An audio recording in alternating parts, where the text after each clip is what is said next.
up, tired of going down, tired of myself, tired of this town.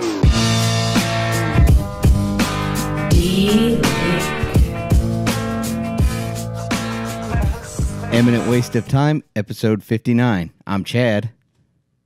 And I'm Steve. Yeah, look, we got someone other than Doug in here. Yeah, what'd you do to Doug? We don't tell where we bury bodies. Oh. No, Doug is out of Nice. town on work, for work, I guess is a better way to phrase it. He is down in Dallas at a supercomputing conference. So, yeah. Sounds thrilling, I know, to most people, probably.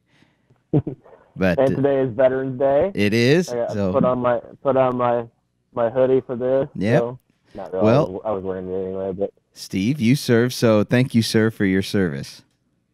absolutely. And I know several people that listen, they also served, and, thanks to all the veterans out there who, freedom isn't free. You guys, you wrote the check that had to be paid, so. That is true.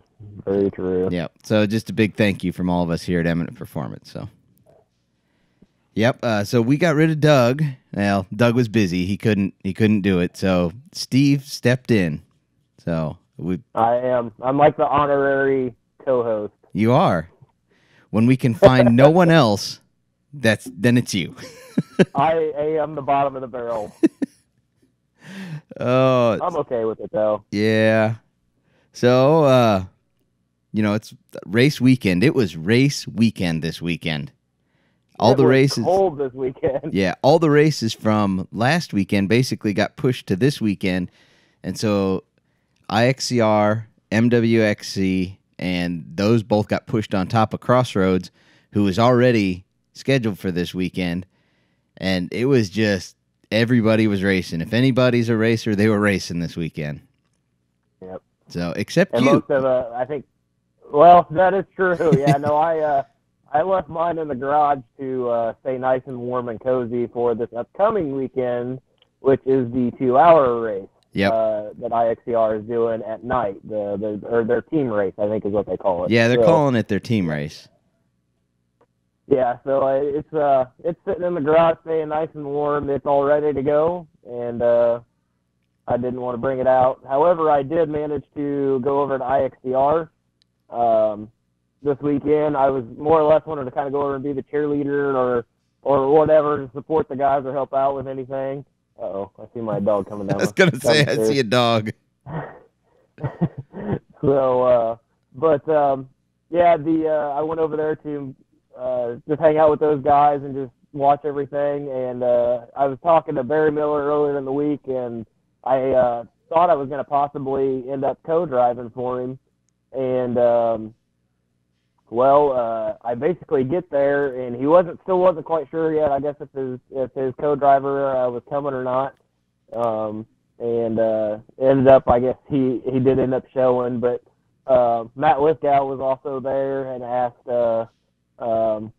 he basically said if I could co-drive, he would take me, because I guess his girlfriend or wife, I'm not sure, she had worked late the night before, and she didn't want to co-drive the race. Yeah. So I had that possibility with Lithgow, and then Matt Hecker pulls in, and I guess his co-driver was not done at the IXCR race yet, or had not left the IXCR race. You mean They were MWXC? the MWXC race. Yeah. I guess they were only not too far apart. I guess 30 minutes apart or something like that. Yeah, they weren't far. So that basically Matt ended up swooping me up and taking me, and I got my first ever ride in an X3 with Matt Hecker. So. Yeah. So how did you like that ride?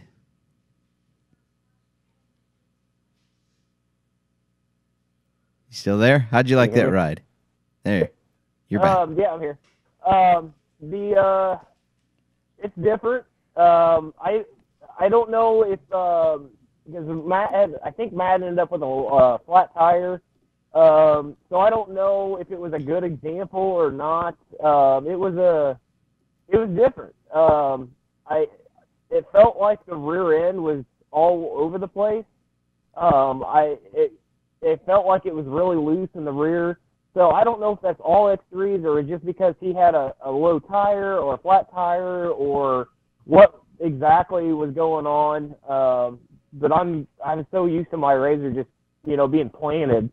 Even in muddy situations like it was this weekend, it was different. It really was. Yeah. So I don't know. I don't know if it was a good representation or a good, first ride.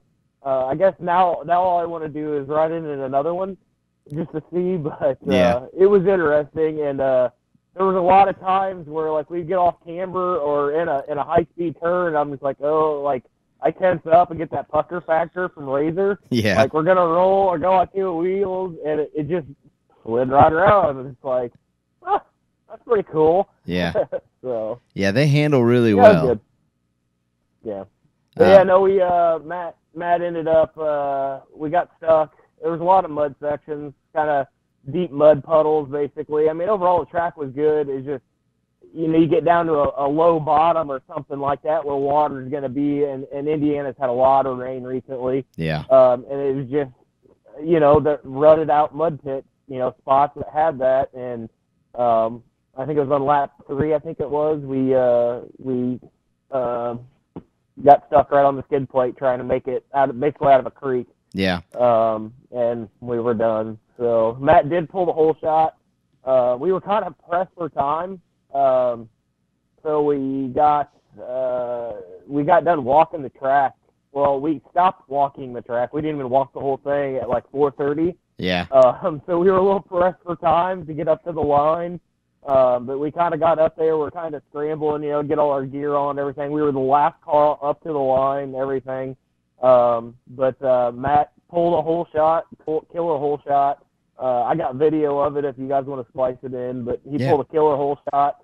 I was screaming, yelling, go, go, go, Matt. And he pulled it off, and we ended up, I don't know what place we ended up with after we got stuck, but we took a bad line on the first lap, and everybody kind of got around us. It just happens. Yeah. I don't think Matt really wanted the whole shot. I think Matt was just wanting to just go out and get some seat time. He wasn't really trying to get in anybody's way, really.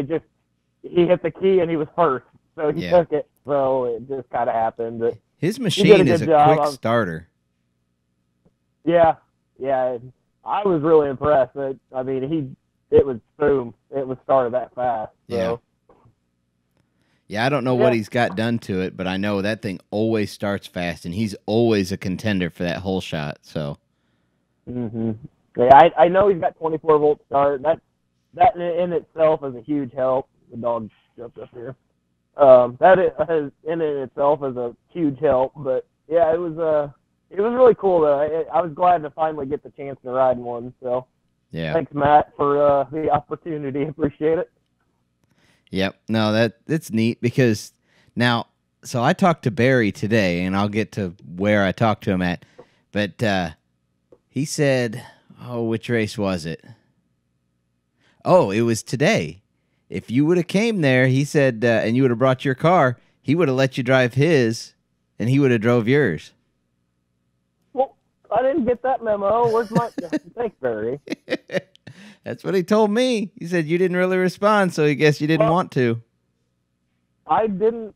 I don't know. I didn't see nothing. I don't know. Oh, dog's going back up now. Yeah. Well, it's kind of funny that you mentioned that. Is Kevin Spangler also was at the IXCR race, and he's been having problems with his radiator leaking. Yeah, I know. And he messaged me Friday night and said that it was leaking again. I guess it was a pretty good steady stream, so he was pretty concerned. And he said he was going to go back and try to get it plugged or fixed or patched up for the race, basically.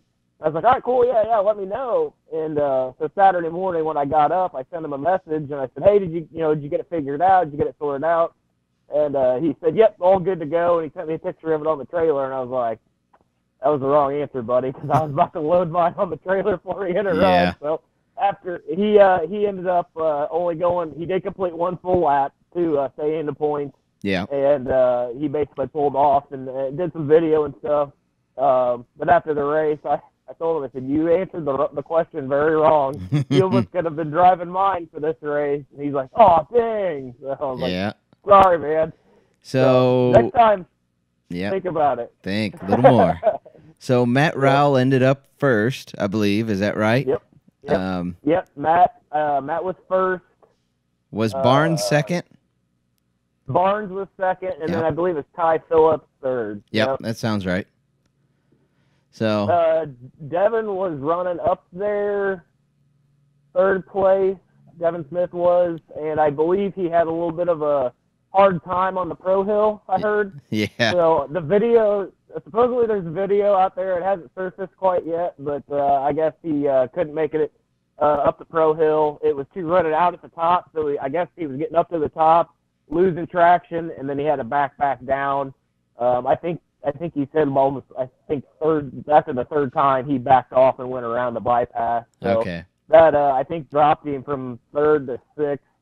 But I think that still locked him in good to go for the overall championship, and I believe class championship for the year, too. Yeah, I'm pretty sure he did get overall, and I thought first in class, but I'm not positive on that.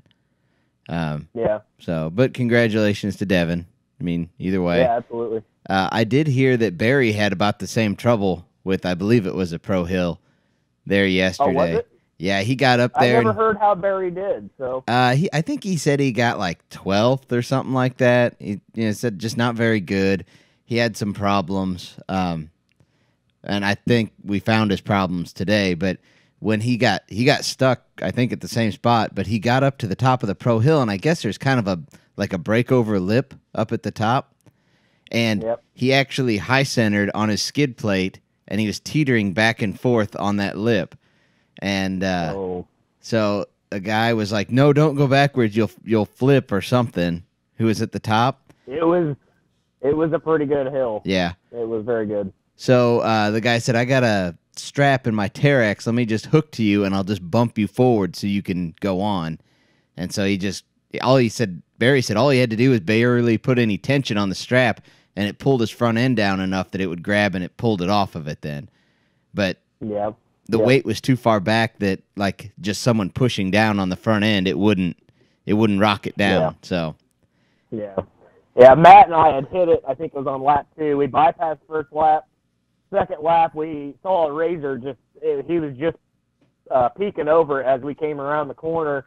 And I told Matt, I said, hit it. He made it no problem, and Matt hit it, and there was definitely something odd at the top of that about the crest. Yeah. Because we went up it okay, and then you kind of got to the top, and then it just kind of bumped, and then we made it. So it was. I could see what happened to Barry there. It makes perfect sense from what I felt. Yeah, they said Devin got stuck basically doing the same thing, but I think Devin was able to back down. Was what happened. Mm-hmm. So yeah, that was a sketchy hill too. I mean, there was a left and a right line. The left, I would have never even thought about trying to take, and I don't think anybody did. I mean, it was near straight vertical, almost like a sheer drop off.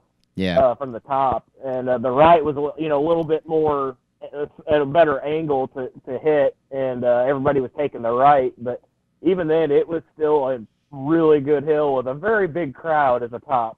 So I think they were ready for some entertainment. So yeah, it sounds like you guys provided it to them even. Well, tried.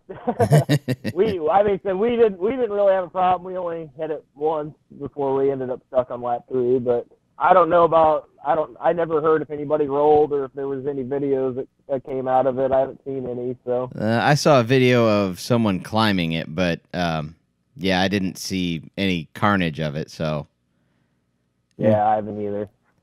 But that's good. I don't want to see anybody tear up their stuff. Although, no, not at all. Who was it you were telling me that basically went down to one-wheel drive? Oh, yeah, Aaron Montgomery. So Matt and I ended up stuck. There was kind of like 3 lines in this area where it was just all mud pits and ruts. And Matt and I were taking the middle one, which was kind of a gamble because your left wheel was okay. The right rut was about 2.5 foot deep to start. Yeah. So you had to have enough momentum to make it, and Matt just didn't have enough to get all the way through it. But so where we ended up stuck in the middle line, there was a left line that everybody was taking, and Aaron Montgomery come blazing through, and there was kind of some logs across that line, so you kind of jumped, or if you didn't take it quite right, you might end up directly over, centered over the log. Yeah. And Aaron come blazing through with a group of everybody. It looked like he was doing pretty decent, and he got stuck on the log or centered on the log. He kind of hit it straight on and then pulled it backwards, or pulled it to himself to the right, and of course he was basically blocking that whole line by at least half his car. Yeah. So basically, he ended up shutting down that line, and he got out. It was extremely cold. I think it was 20 degrees-ish. I mean, of course, there was still snow in places on the ground, and in some cases, the ground was actually frozen. Even all the mud puddles and stuff, as we walked the track, there was a layer of ice on them. But he got out, and he's like, my hands are just numb. He was extremely cold. I was myself as well, but he got out, and I think he lost his front differential, so that took out front-wheel drive, and then I think he broke the back left axle, so he was basically running on the right rear for one-wheel drive, and he just couldn't get over any obstacles whatsoever. So him and his co-driver came and helped us rock, and we got Matt loose and out.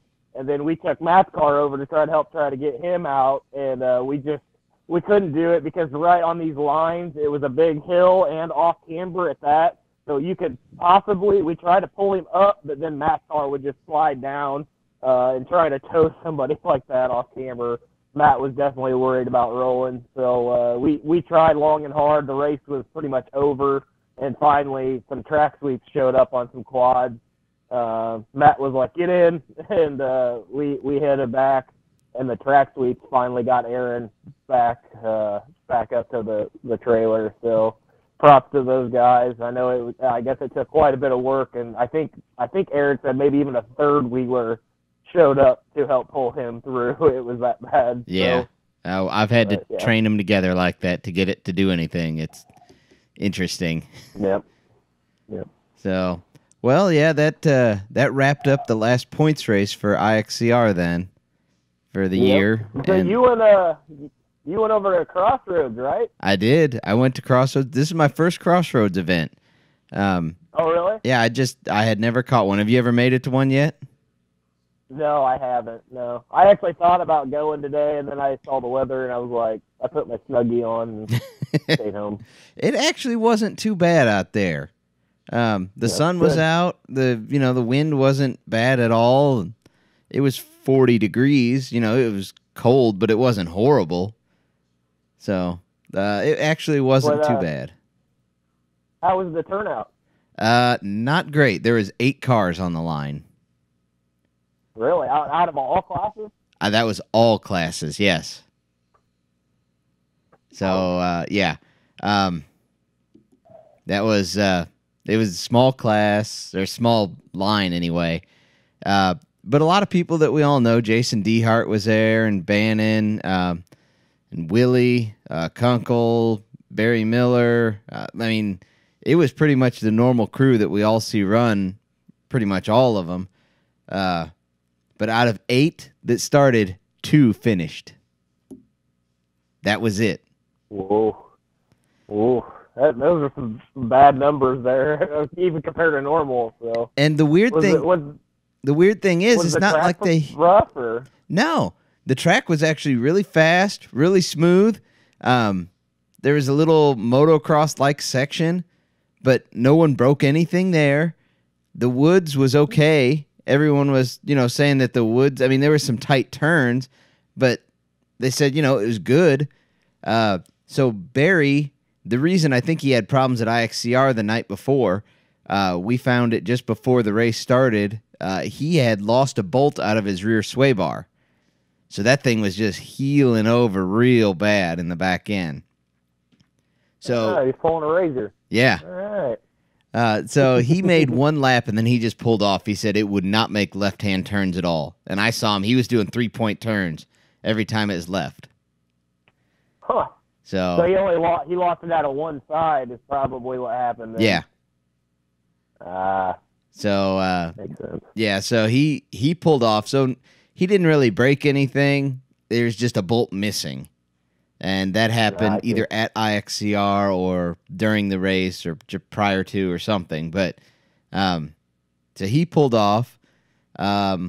Willie, who runs there with Bannon and Kunkel and those guys, he lost a tire and it just started chewing the wheel up. I think I want to say it's an OMF. Oh.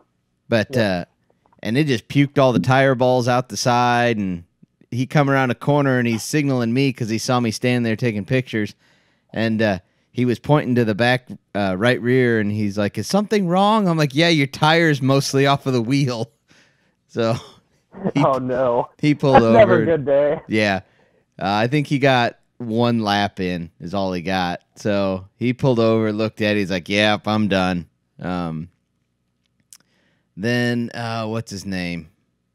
He runs with Barry Miller and his team. Last name's Johnson. Paul Johnson. Paul Johnson. Paul Johnson. I kept wanting to say Mike, but I knew it wasn't Mike. But Paul. Running the Razor S, I think it is. Yep, he's got a 1000S. Yep. Really sharp-looking machine. Bright green cage and all that. But, yeah, he got out there, and he lost a wheel. Like, he said it passed him. He missed lug nut day. I don't know. But...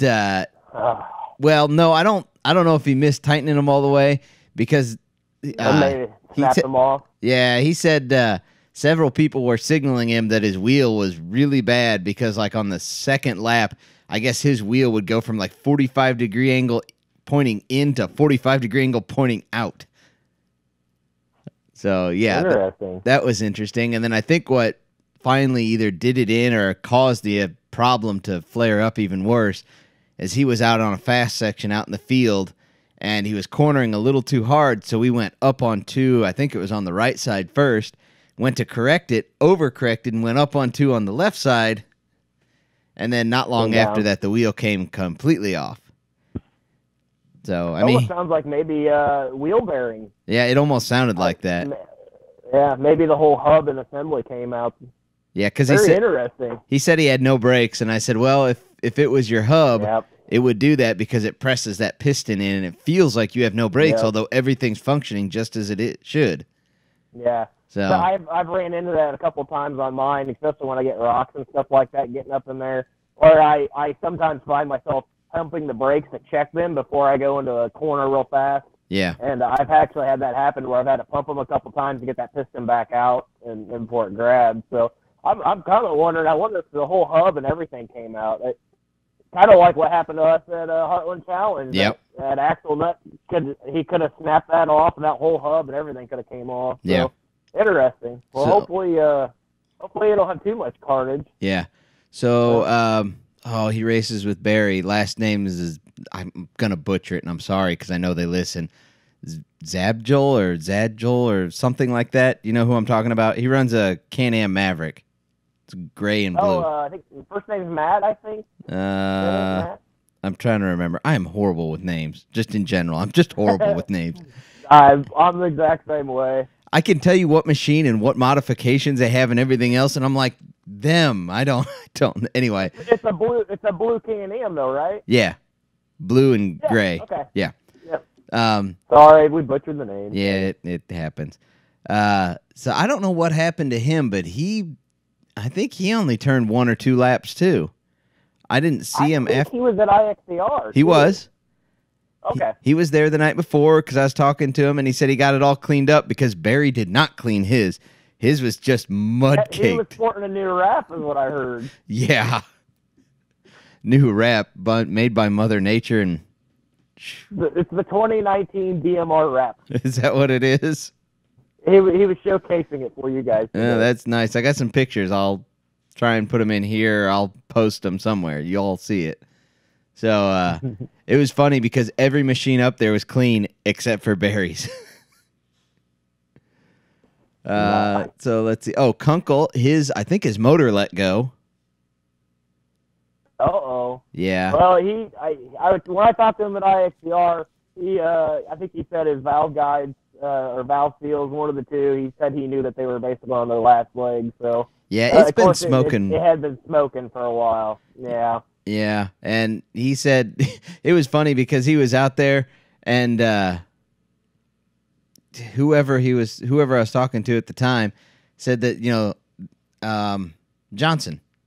Yeah, he said that he signaled for him to go around because he knew that his wheel was messed up, and Kunkel couldn't go fast enough to get around him because it was running so bad. It sounds like he pulled the plank. Yeah, pretty much. Plank, we think his motor let go at IXCR on Saturday as well. I think he said it was down to one cylinder, and out in the wide open fields, I think he said he couldn't get over 25 miles an hour. Yep, so, that's what I heard. Pretty sure the green buggy made it to the last race and is no more. We'll see. I bet Cody over at CW Motorsports has a motor or could rebuild that. That's what I told him. So I don't know. It's that time of the year where everybody's just kind of like, what am I going to do for next year? Am I going to go build a new car? Am I already building a new car? In some people's cases, yeah. It's just that time of the year. So it's going to be interesting to see what Plank ends up doing next year as well. Yeah, Plank. He's already talked about buying or building a new buggy anyway. So I would suspect if he invests any money back into it, it'll just be to get rid of it. So. Or make it back into the log carrying machine it once was. Yeah, maybe. Never know. So. This upcoming weekend. Well, wait, we got to finish out. There's 2 racers left in that whole group. I'm sorry, yeah. So Jason Bannon and Dehart. They were the only 2 to survive the whole race. Really? Yep. Bannon was holding. Dehart likes doing that. Yeah. Bannon was holding off Dehart the whole race except for the last 2 laps. In his RS1. I mean, he's down a bunch of power on him. And even Dehart was saying, he said, I couldn't pass him even in the open. He said, now in the woods, Dehart was saying he was faster than Bannon. But power to weight. Yeah. Power to weight. So, Bannon held him off, but he just, once, I guess Bannon took a wrong line in the back, and Dehart was able to get around him, and then, I mean, he still stayed within 50 feet of him the whole rest of the last 2 laps. So it's not like he was running away from him. If Dehart had made a mistake, Bannon was going to get around him, and he had the win. I mean, it was right there. So that's awesome. Yeah, it was. First and second, huh? Yeah, it was good to see them battle it out. They both had fun. Yeah, it's like Jason was saying, Bannon was saying, the Polaris just doesn't seem to corner as well. He's wanting to get some shock work done to set it down a little bit more, because he had it up on 2 wheels on the bicycle a time or 2 that I saw, and they just sit higher. They do. Like you guys talk about, on the podcast, they're just 2 different designed and built machines. It's just, they're both very comparable, and both of them have their plus and minuses, but at the end of the day, that X3 can corner quite well. It really can. Well, and this track there today it wasn't a lot. It was 50% open field. Now, it wasn't super fast sections, but it was high-speed cornering, which tends to lean more towards the X3's favor on that. Yes, it does. So, I mean, on another track, Bannon might have taken him the whole way. I don't know. Just don't know. And not only that, Bannon's still getting kind of used to the thing, too. I think that was only his third race. Maybe, I think it's his 3rd race. So, he's still getting a good feel for it, but that's not bad for his 3rd race out. Absolutely. Not at all. I mean, he looked good out there in it, and I think he's getting more and more used to it. And I think as he kind of sets the suspension up for how he wants, it'll it'll really start showing a little more. It'll pay off. Yep, absolutely. So yeah, he's going to be a serious contender. I think he will too. I know he'd been working. He was farming, so I know he'd been in the trucks and in the combines trying to get stuff done. So he was actually waiting in line at the grain elevator, and his dad came by and took over for him so he could make the race. And he literally showed up, 15 minutes before the race started. And Kunkel and all the rest of his crew, they all brought his RS1 to the track for him, even because he wasn't going to have time to go home and get it. So, well, you know what that sounds like to me? Hashtag Don't throw away right there. Oh, look, you got your... I still had it sitting here from the last time. That's awesome, though. I mean, I was actually talking to Bannon earlier today. I've talked to him about getting some work done on my truck. Okay. And he told me that he was at the elevator. I think it was about an hour and a half before the race. He said he was kind of worried. Yeah. He was sitting there at the elevator waiting. So that's awesome. That's really cool of Kunkel and those guys to pick it up and help him out. That's really cool. I think he said he's hoping to be done by Friday so he can make the race this upcoming weekend. So yeah, he we'll said see. He said it's going to be tight. So yeah. Yep. So let's see. Yep, we're done with MWXC. Crossroads is done now. Midwest side-by-side is done. IXCR for points, and the only thing left is IXCR for the 2-hour team race. That is correct. Yep. And so what? I was gonna say we had a driver change with your machine. We did. For some odd reason, you decided to back out. Well, I'll tell everybody why. So Doug can't make the race. Okay. He thought he was going to at first, and he was going to kind of do the media coverage side of it, and I was going to race, and that worked out just fine. Well, then it turns out Doug couldn't make the race, so I understand that. The problem is, Eminent Performance, we have to have some sort of media from these events. I really don't get that if I'm racing. I mean, you understand that. No, it's like I'll have a GoPro. Oh, yeah, I'll have a GoPro, shot of it, and that's about it. And that's not super interesting.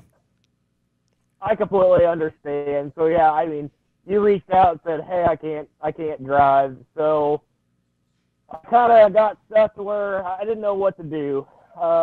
We could find somebody. We can find somebody. I had just gotten done looking at all the final numbers and final tallies of everything for this past season, and I had to get something up back to Polaris for this year. And I had ran 19 races, 18 or 19, since April, the beginning of April. Yeah. So I'm kind of at that point where it's just like, right. It's just like another one. So that's kind of another reason why I wanted you to drive, but it is what it is. And you're right, we can definitely find another driver. And it sounds like you already have. And I did. Fortunately, I know a guy that drove a Razor at GNCC. I won't name his name, but I know a guy that drove a Razor really well at GNCC and was kicking butt.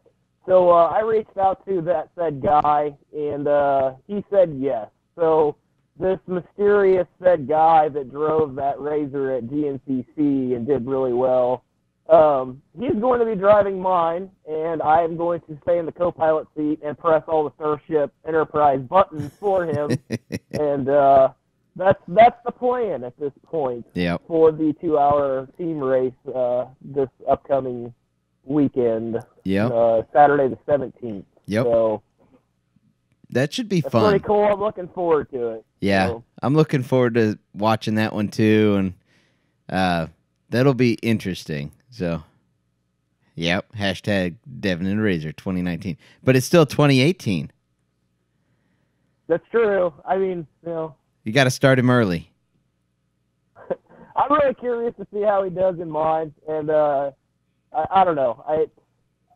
It's going to be interesting with the added power over the 1,000. Yeah. And with that turbo, of course, I'm tuned as well. But right. I'm looking forward to it. I just hope the track the track is set up for 2 hours of side-by-side racing. Yeah. I think that's my fear and Devin's fear as well. I haven't personally raced at the Badlands. That's where it's going to be at, is at the Badlands in Attica, Indiana. But I guess traditionally that track's pretty brutal. And as we know, side-by-sides for an hour is bad on a track, let alone more side-by-sides than normal on 2 hours at night. Yeah. It is a night race under the lights. Lights are required, and it's going to be interesting. I'm hoping they do good with building the track and keep that in mind. And I've seen several people post that they're coming to this that we don't normally see. I think Matt Zeller and Brett Bennett. I think Brett does come to some of the IXCR, but I saw that those guys are going to be coming. So I've been seeing some posts from some guys that are coming. So I think the turnout's going to be pretty good. I think Cody Willenborg's coming. Is he? That's what I had heard. What's he going to be running? He said at the time that he was going to run the pink buggy. Oh, I don't know. We'll see. Yeah. Hopefully Spangler gets his radiator fixed, and I think he's going to come too. So I don't know. And I looked at the weather. Last time I looked at it, it was like 42 degrees and sunny Saturday. So that's and last I saw, there wasn't any rain for like 2 days prior to the race either. So we all know how that can change in a heartbeat over here. But as of right now, the weather looks favorable for this thing too. So it's looking like it could be a good last final hoorah of the season, or I guess not per season, of a calendar year. Yeah. A good last race. So we'll see how it goes, and I'm excited to see that unnamed person give it a shot in a Razor Turbo and see what he does. So. Yeah.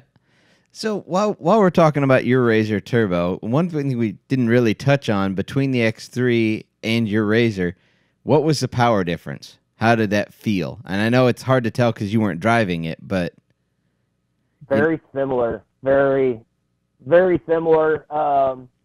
Again, I don't know. You know, it was my first X3 ride.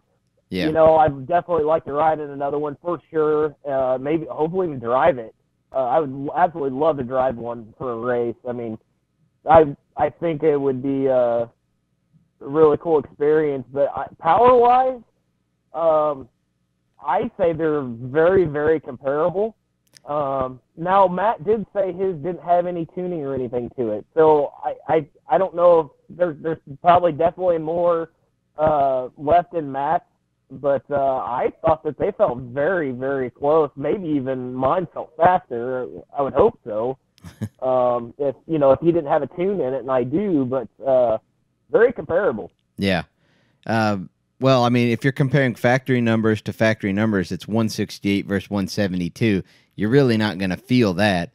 So power to weight. Yeah. Well, I think the X3 weighs more. I think it does, but Matt's car is cut and shortened. That is true. He's got 6 inches cut out of the length of it.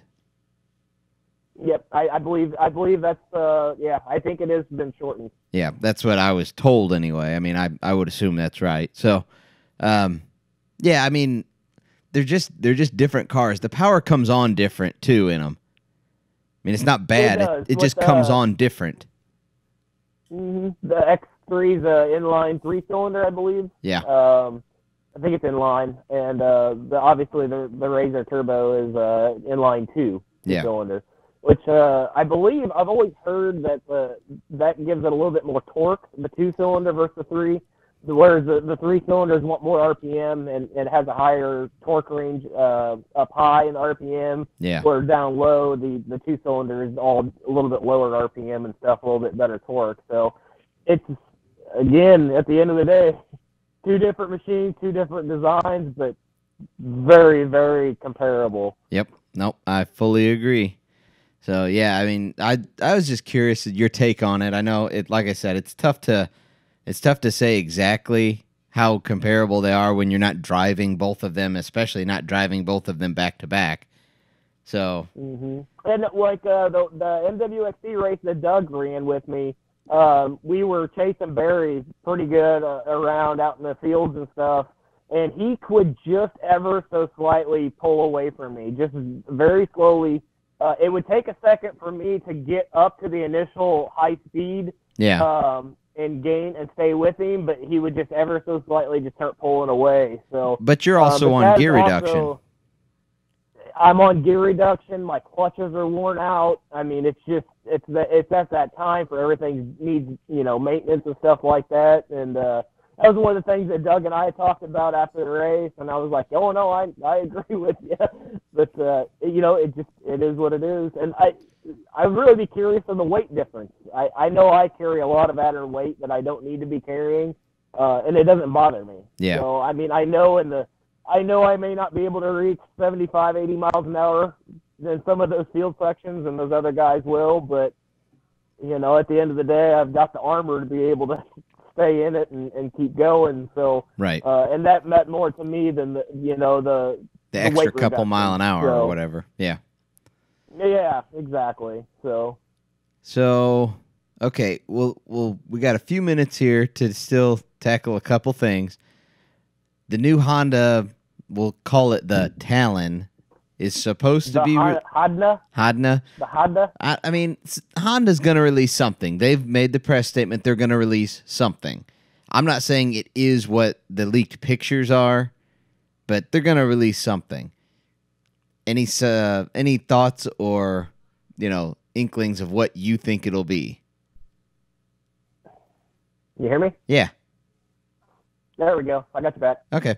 So on that Honda, what do you think it's going to be? What's just your gut feeling, your guess of what you think the Honda release is? So I purposely joined some groups as soon as I kind of saw what was going on.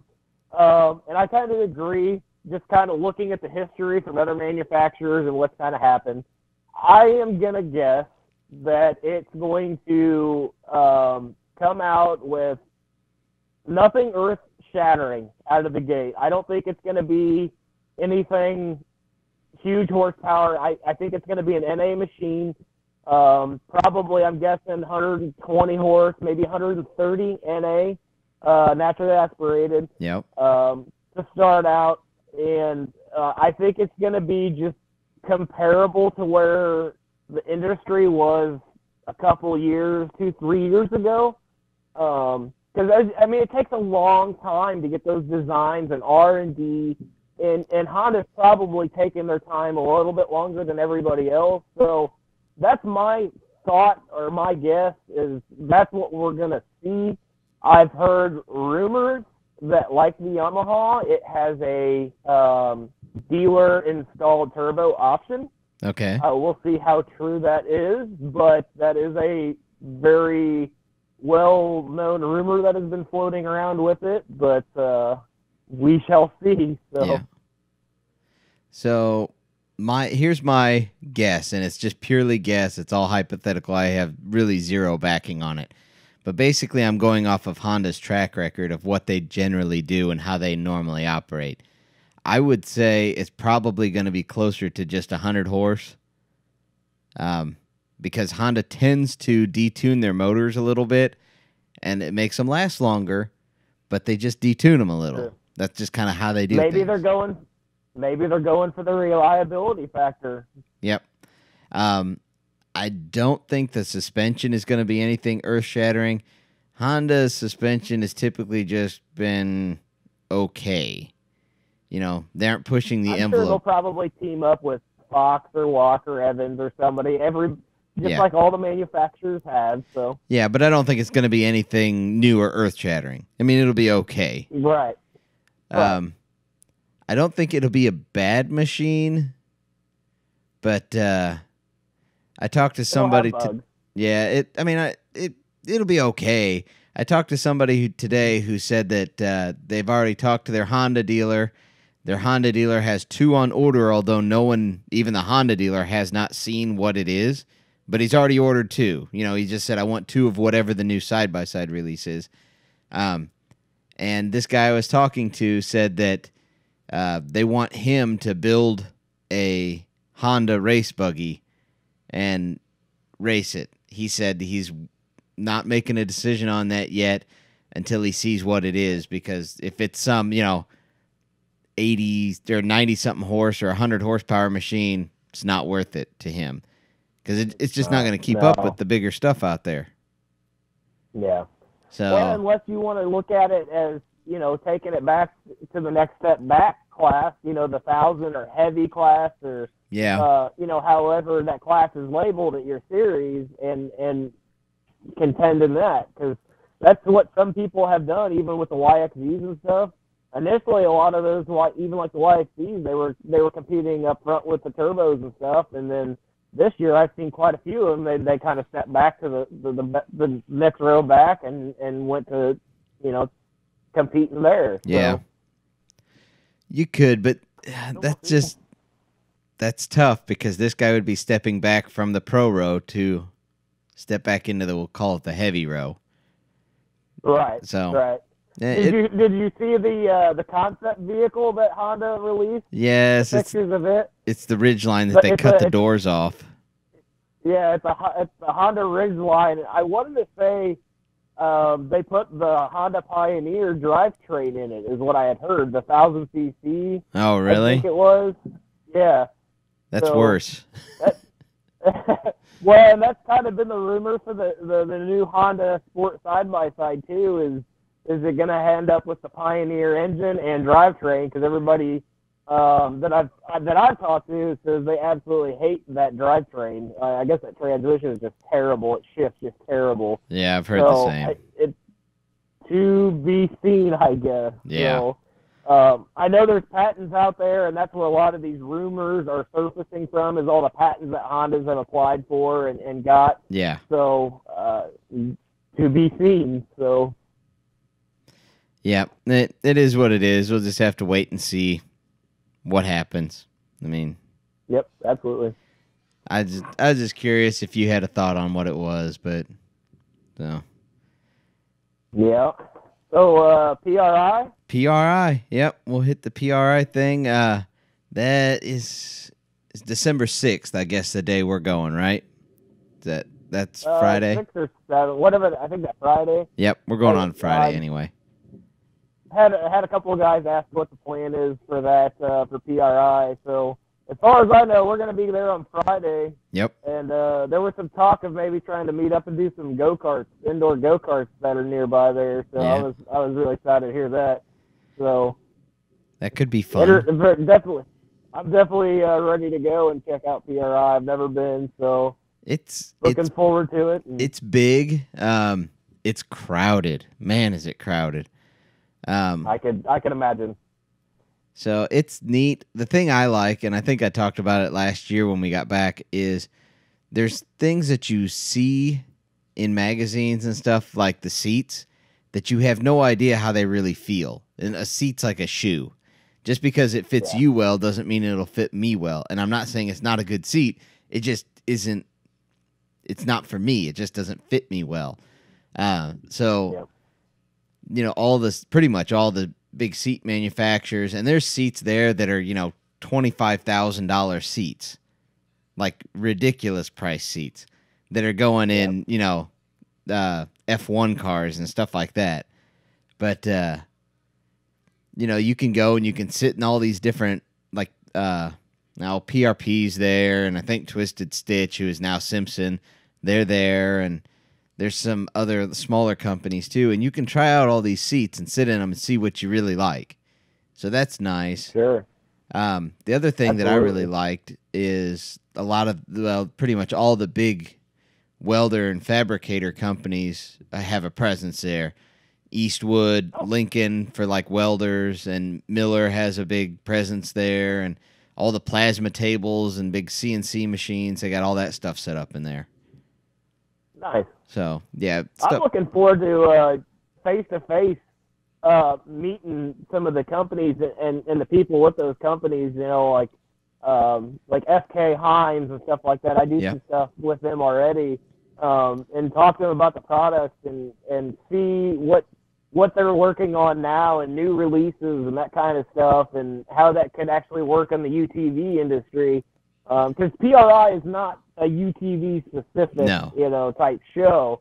So it's, you know, it's one little piece of it. So it's kind of cool to see, in my eyes, to see the different vendors and different things. Like, for example, my Starship Enterprise, I run a Switch Pro in it.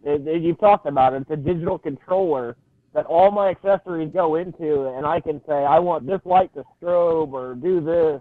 I actually found that because they were Best in Show at SEMA, I think it's 2 years ago. Yeah. And that's how I found the product. I was like, that would work awesome in the UTV market, and it's just slowly starting to make its way. It's expensive, so it's not a huge, barn burner of an item for the UTV market, but in some of the race cars and stuff like that on the UTV side, I've seen them in there, and that's why I decided to try it. But stuff like that you don't think about or you don't get to see, that's what I'm excited to kind of go and check out and see at the PRI show. We got to meet. I'm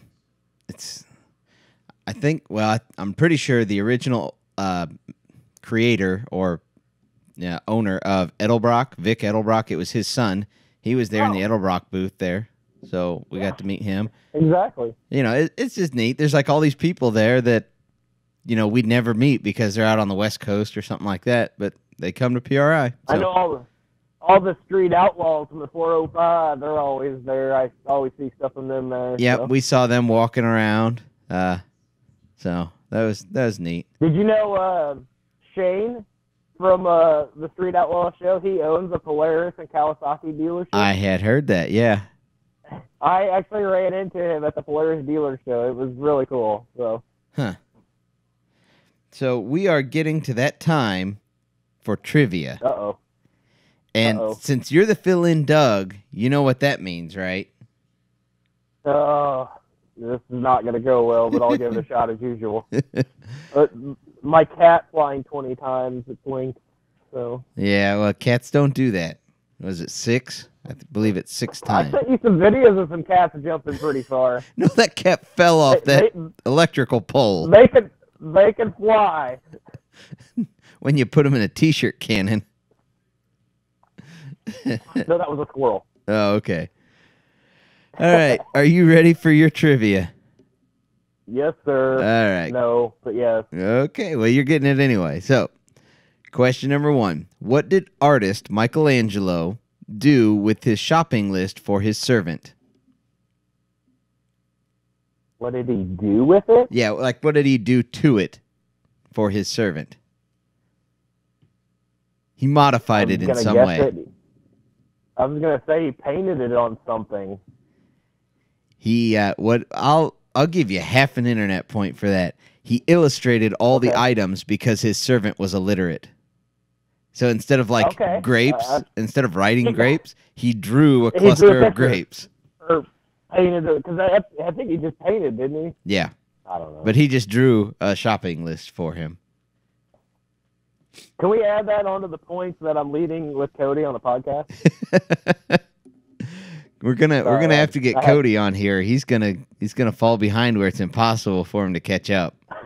He's already gone. He's done.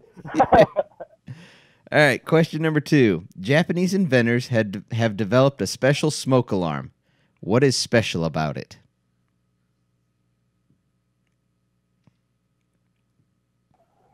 I used to be a firefighter, so I'm kind of trying to think back. What could they have done?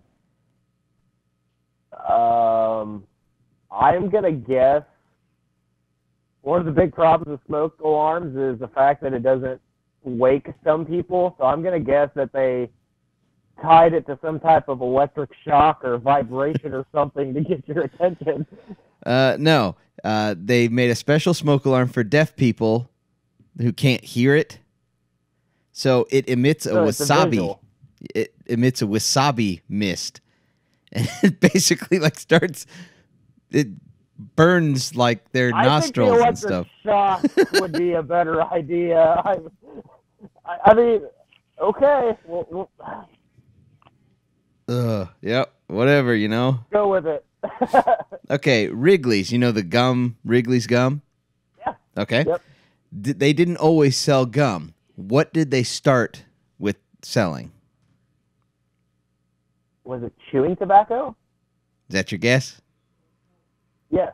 No, you are wrong. So they actually started manufacturing and selling soap, and they included a little packet of baking powder in with it. They found out that people were actually buying the soap because they liked their baking powder so much. So they decided to start selling the baking powder, and they put a little piece of gum in there. Well, then they found out people actually liked the gum so much that they stopped selling the baking powder, and they just decided to sell gum. No, I had no idea.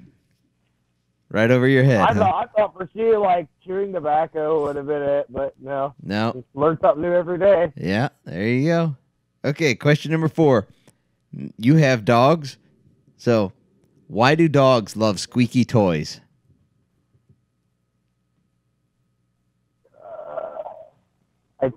Is it something to do with their sense of hunting prey, I think? The squeakiness or the sounds of a dying animal? I will give you that. That's as close as you can get to it without saying the actual thing. It reminds them of the sound of a dying rabbit or a squirrel, small game. All right. So, yep, it's all about it's kind of hardwired in their brain. Nice. So, I love internet points. Yay, imaginary internet points. My wife is texting me. You need to get a board in the studio and keep track of these. I know. So, question number 5. This one is from Fuzzy. So it's space trivia. You couldn't wait till Doug was back. Now we're going to use it anyway. I'm terrible at the space ones, as you know. Okay, question number 5. Space. If you are vented into space without a spacesuit, what 2 things immediately start to happen?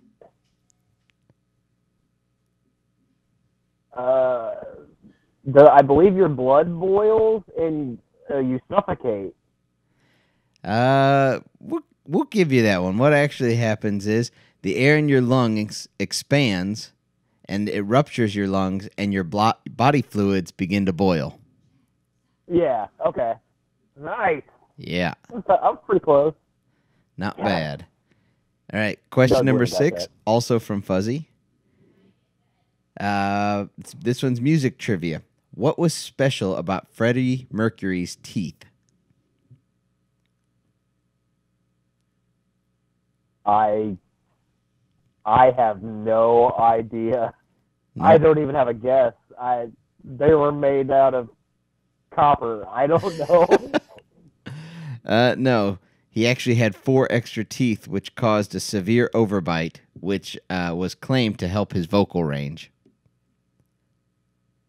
Okay, then. So, yeah, I have no idea. Yeah.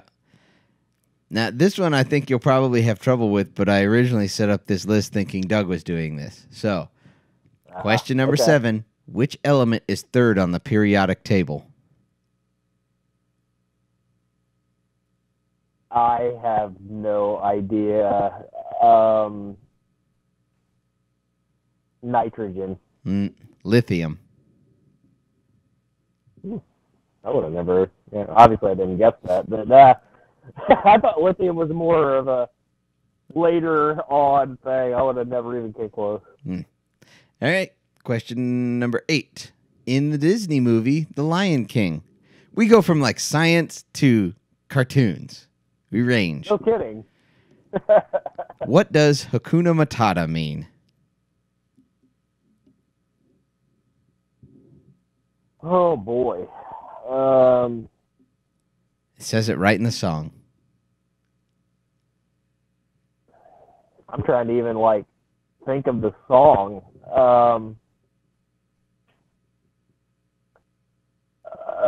I don't know. I love you? I don't know. It means no worries. No. Oh, it's in the song. That's what I said. It's right in the song. I never even thought. Yeah. And damn it, Chad, your trivia. I know. It's okay, question number 9, and this one should be right up your alley. In the TV show The Simpsons, who shot Mr. Burns?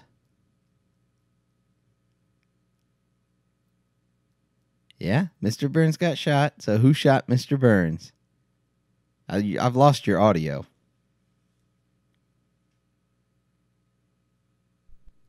I cannot hear you.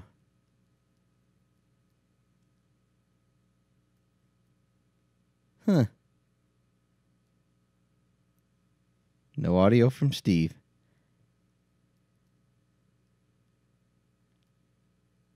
I don't know what happened.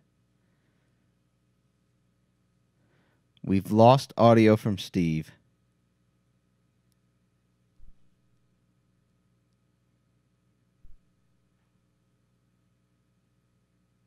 Still nothing. Hey, there you are. You're back. There we go. Sorry, was it Smithers? No, it was not Smithers. Smithers did not. It was Maggie. Oh, man, that's been a long time ago. That's an old one. All I remember is like they went like character by character. Like it was like I think it was their Halloween special, maybe. I don't know. Yeah, it was. Oh, that's right. It was yep. Maggie. All right. That's funny. Question number 10. What actor played the role of Hans Gruber in the original Die Hard movie? Oh. You can picture his face, I'm sure.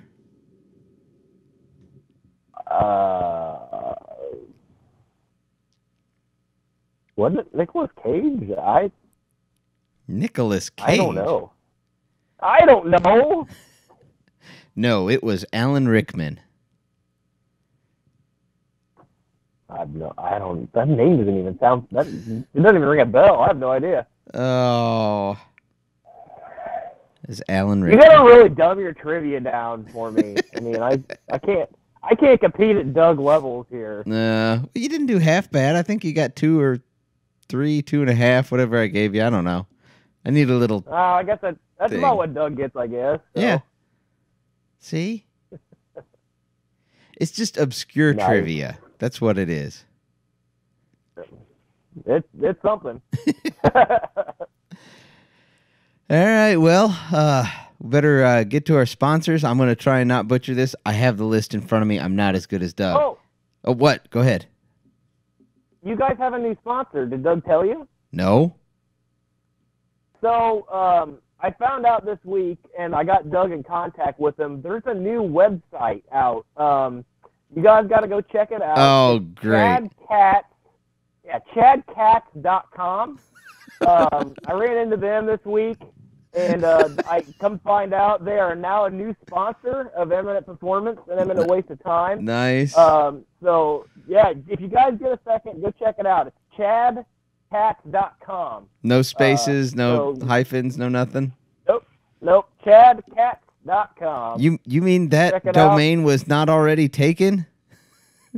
I think Chad's Cats was, but I believe Chad Cats is what they got. So yeah, welcome aboard ChadCats.com. Okay. Be sure to go check that out. Okay, we'll throw them in there right at the top. So thank you to ChadCats.com.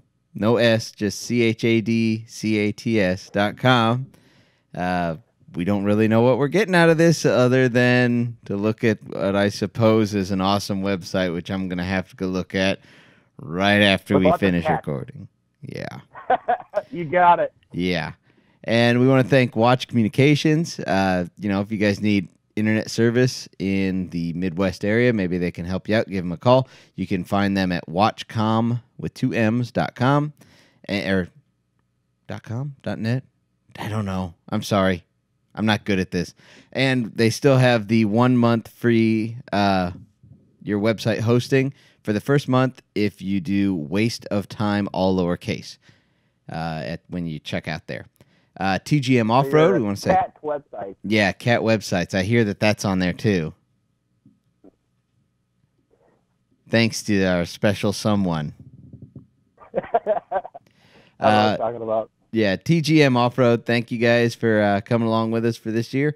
UTV-doors.com, UTV Engineering, Harrison Power Sports in Harrison, Michigan, CW Motorsports in Effingham, Illinois, and Spanx Fab. He's over there by Effingham, but not in Effingham. He's over in that direction. So, no. And you can find us on the web. Yeah. Are you going to do this part? Cats. No, you can't. You can't find Eminent Waste of Time or Eminent Performance at Chad Cats. Maybe you can. Maybe you can. Okay, whatever. This is your part then. Go ahead, sir. Find us on Facebook at Eminent Racing. Yep. Or you can definitely put in Eminent Performance, and it does pull up as well. Yep. On YouTube at Eminent Performance. Yep. On Instagram at Eminent Racing. Yep. And I'm missing one. What am I missing? Well, you can find us on the web at our normal website, eminentperformance.com. That's it, yeah, at There you go. eminentperformance.com. Sorry, yeah. That's all right. So, yeah, and then, what is it, on Google Play for the podcast? Yep, we are on Stitcher, Google Play, iTunes, iHeartRadio, Stitcher. We are on all of them. I think that's it. Google Play, iTunes, iHeartRadio, and Stitcher. Sorry, you cut out there for a second. I thought I was losing you. Oh, no, I'm here. So, yeah. So, got anything stupid with Chad? Nah, we're going to skip that one this week because we have already bumped beyond the hour, and we just need to wrap this right on up. No more brain damage. Nah, not this week. Next week, probably. Sounds good.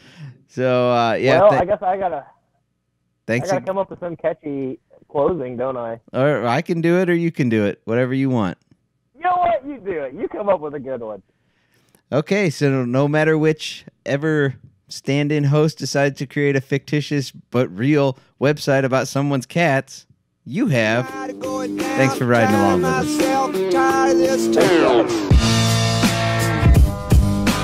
Deep